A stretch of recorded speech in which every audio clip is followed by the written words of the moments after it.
Bonjour et bienvenue à tous. Vous êtes bel et bien sur votre chaîne d'information préférée, Actualité africaine. L'information nous place au sommet du monde et nous avons pour préoccupation majeure de vous informer non seulement sur l'actualité à l'échelle continentale, mais aussi mondiale. Alors, si vous êtes nouveau sur la chaîne, pensez à vous abonner.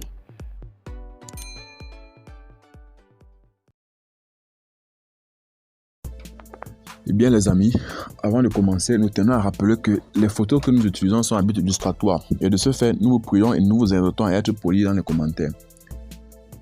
Néanmoins, les informations que nous partageons ne sont pas ces informations dans le but de créer une quelconque zizanie entre vous. Si vous êtes scotché, l'on peut commencer. Faisons, n'est-ce pas, un petit tour du côté du Burkina Faso ce matin pour déguster la quintessence de l'information selon laquelle le procès, n'est-ce pas, qui tenait lieu de Sankara a également tiré à sa fin.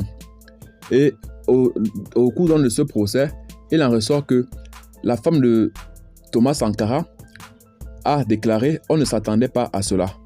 Qu'en est-il donc de Thomas Sankara? Qu'est-ce qui s'est réellement passé?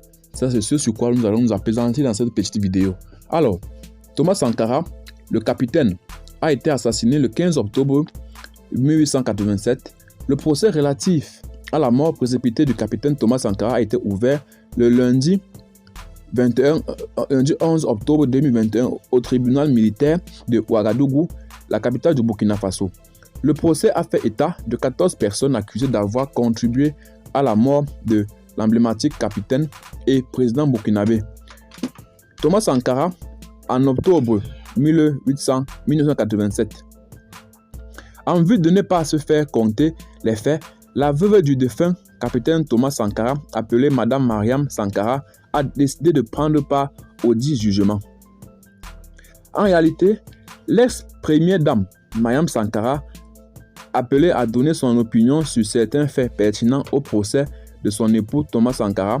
Madame Sankara, la veuve du défunt capitaine Thomas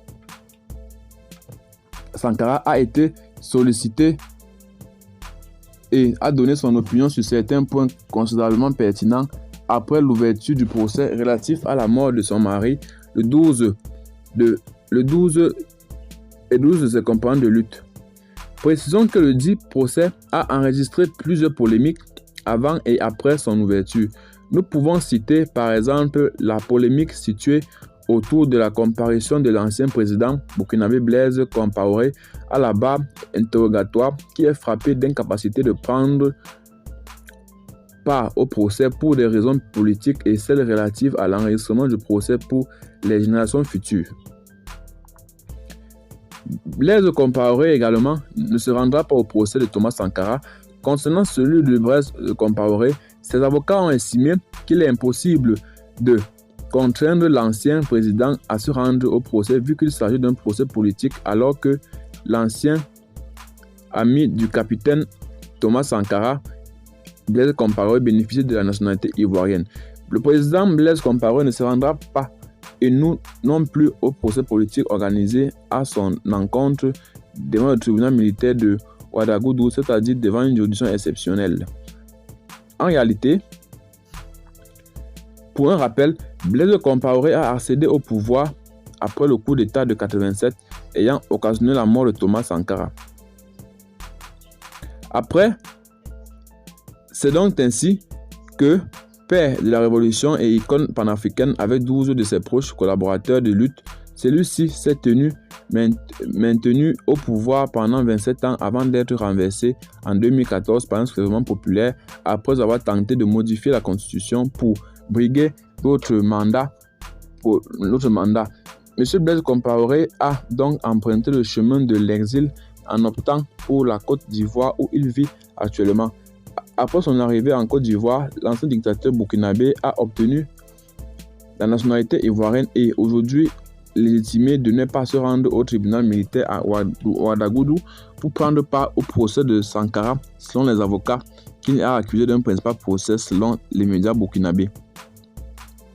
La femme de Thomas Sankara, n'est-ce pas, a également brisé le silence relativement au report du procès demandé par les avocats du en date de la défense du 11 octobre 2021, l'ancienne première dame, Mariam Sankara, a brisé le silence et a affirmé qu'on ne s'attendait pas à cela, mais je pense que c'est normal. Le 25 octobre, on sera là. La veuve Thomas Sankara, qui vit aujourd'hui en France, à Montpellier, a effectué un déplacement en vue de prendre part au procès de son époux. Avec la question du report du procès du 25 octobre dernier, l'ex-première dame a opiné en faveur des avocats de la défense. C'est ainsi que nous mettons fin à cette petite minute de l'information. Abonnez-vous, n'est-ce pas, à la chaîne, vous n'êtes pas encore. Partagez la vidéo surtout si vous l'avez trouvée intéressante et abonnez-vous pour ne rater aucune de nos prochaines vidéos. Bye bye. Comme ça.